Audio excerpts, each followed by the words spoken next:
Bismillahirrahmanirrahim. Assalamualaikum warahmatullahi wabarakatuh. Hamdan syukran lillah, amma ba'd. Baik, perkenalkan, nama saya Asnur Maulana dari program studi Tadris Matematika Institut Agama Islam Negeri IAIN Parepare dengan NIM 202020384 Baik, pada kesempatan kali ini kita akan membahas materi tentang tokoh-tokoh yang terdapat pada filsafat internasional.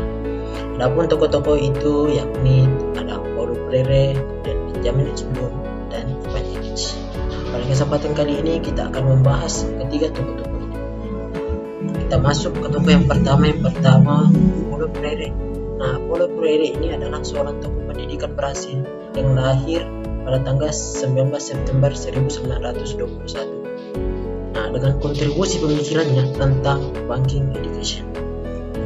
Kemudian kritikan Paulo Freire tentang terhadap sistem sekolah. Kritikannya itu pendidikan melatih orang kerja. Kemudian pendidikan menyadarkan status kita dalam masyarakat dan kita tahu harus melakukan apa nantinya. Kemudian kritik yang kedua itu pendidikan gaya kolonial. Dalam pendidikan gaya kolonial, Paulo Freire mengkritik tentang sekolah itu dijadikan refleksi kepentingan untuk para penjajah. Kemudian aspirasi di sini diabaikan bagi orang yang dijajah. Kemudian dengan adanya pendidikan gaya kolonial, kita diasingkan dari budaya asli kita. Kemudian kritik Paulo Freire yang ketiga itu pendidikan kaum tertindas.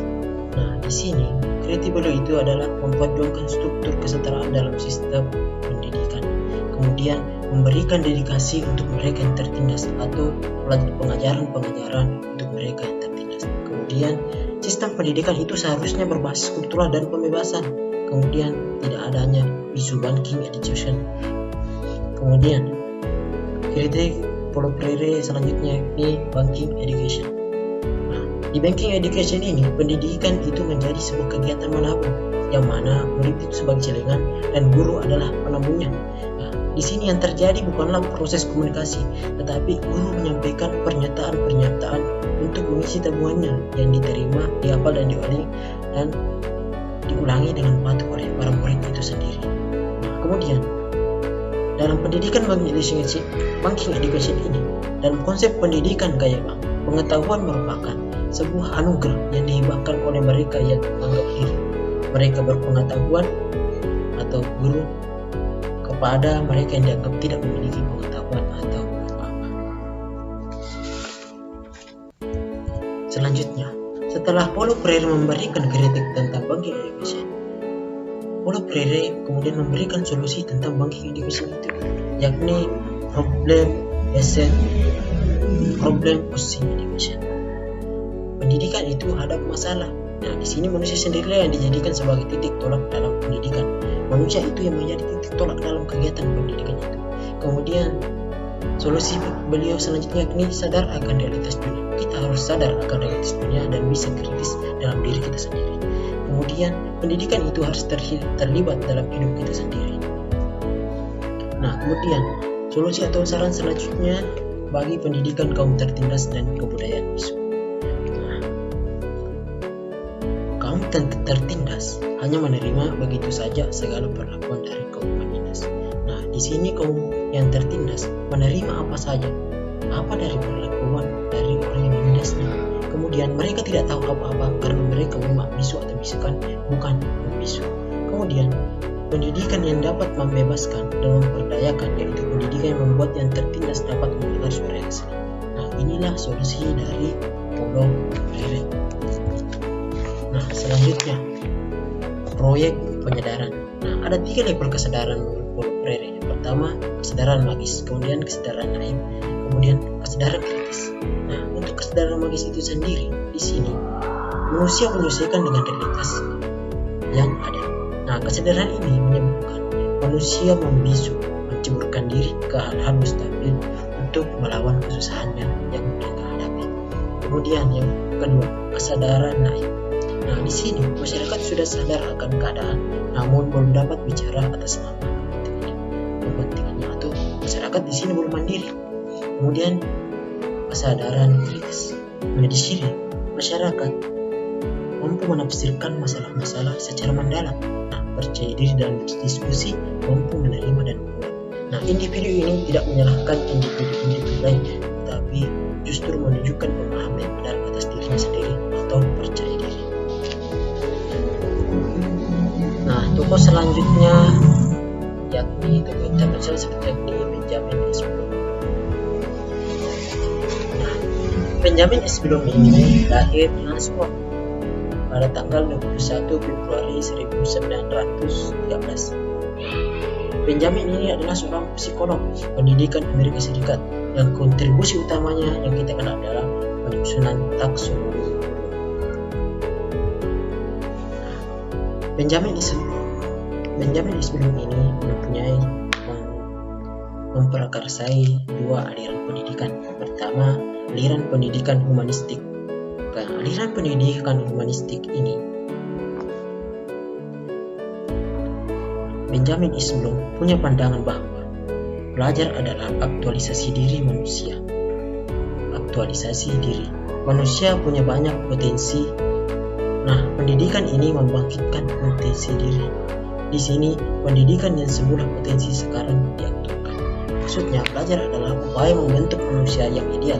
Manusia yang diciptakan yaitu manusia yang mampu mencapai aktualisasi dirinya sendiri.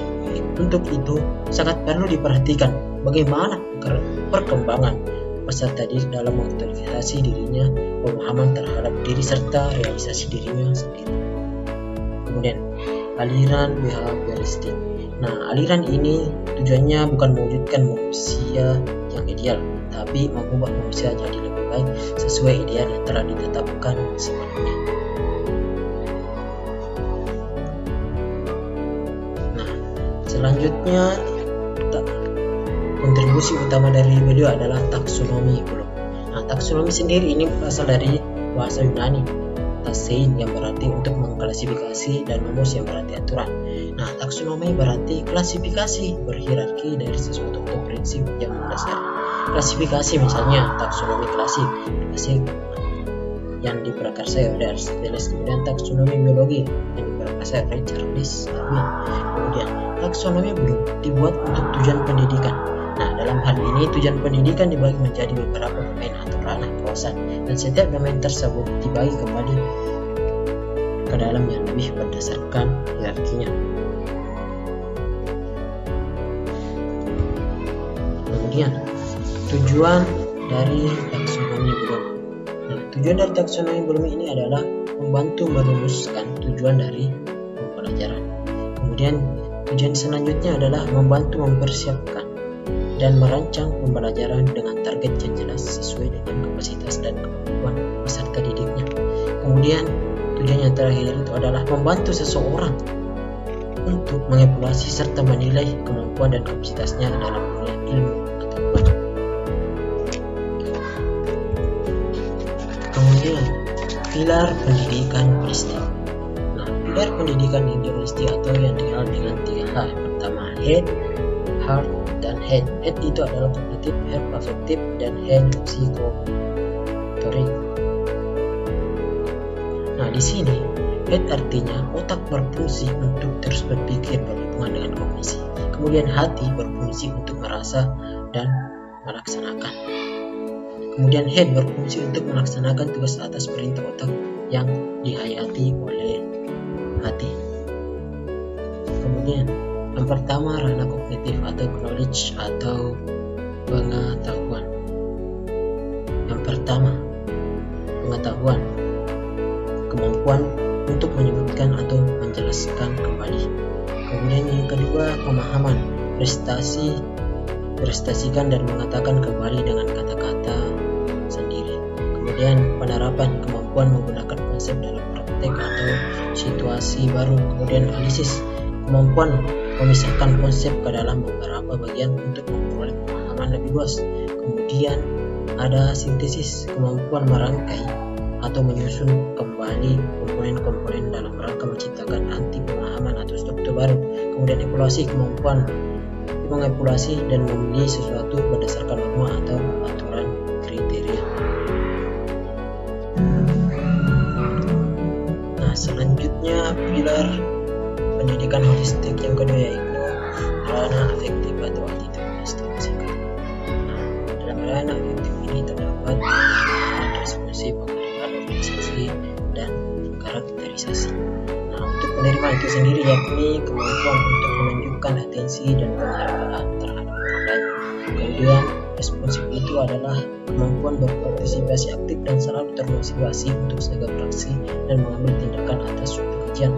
Kemudian penghargaan, kemampuan menunjukkan nilai yang dianut untuk membedakan mana yang baik dan kurang baik.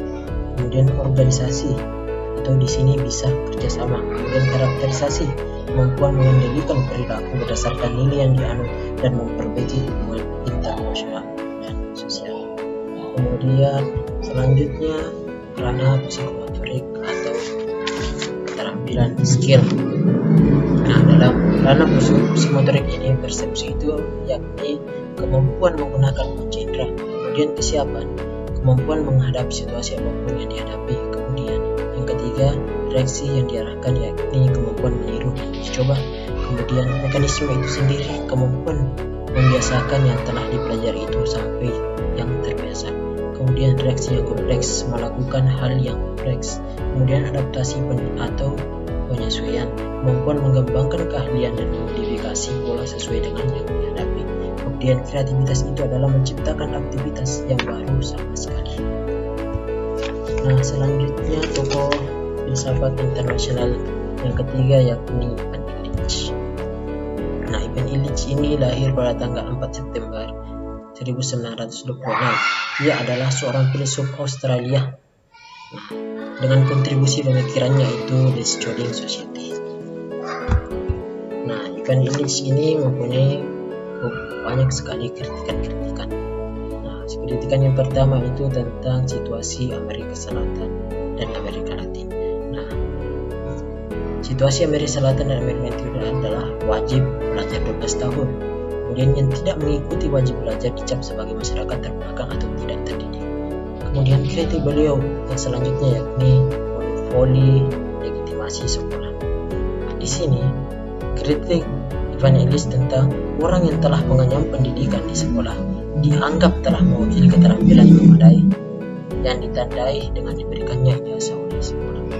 Kemudian kritik yang ketiga yakni sekolah dan kasta internasional.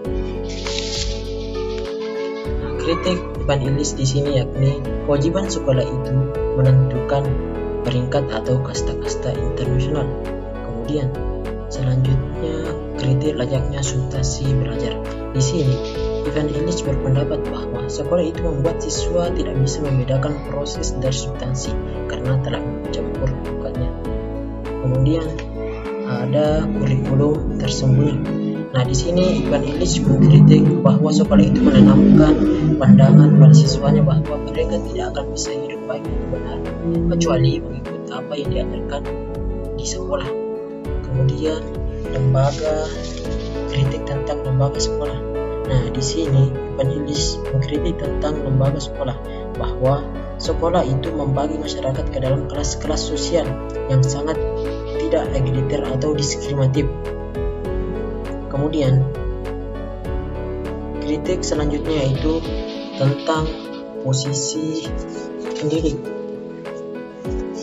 Nah, di sini Ivan Illich mengkritik tentang bahwa sekolah itu membatasi kompetensi guru hanya sebatas wilayah kelas saja. Nah, mereka menyimpan pengetahuan untuk diri sendiri atau informasi disimpan. Kemudian, peran guru berijazah mendapatkan tiap individu tak berijazah. Kemudian, sekolah menjual atau kurikulum pendidikan sebagai instrukturnya. Kemudian, kritik Ivan Illich selanjutnya yakni tentang kurikulum. Nah, di sini Ivan Illich mengkritik tentang sekolah itu menjual kurikulum atau kemudian murid sebagai konsumennya diajarkan untuk menyesuaikan keinginan mereka dengan nilai yang dapat dipaksakan. Nah, setelah Ivan Illich memberikan kritikannya, selanjutnya Ivan Illich itu memberikan solusi.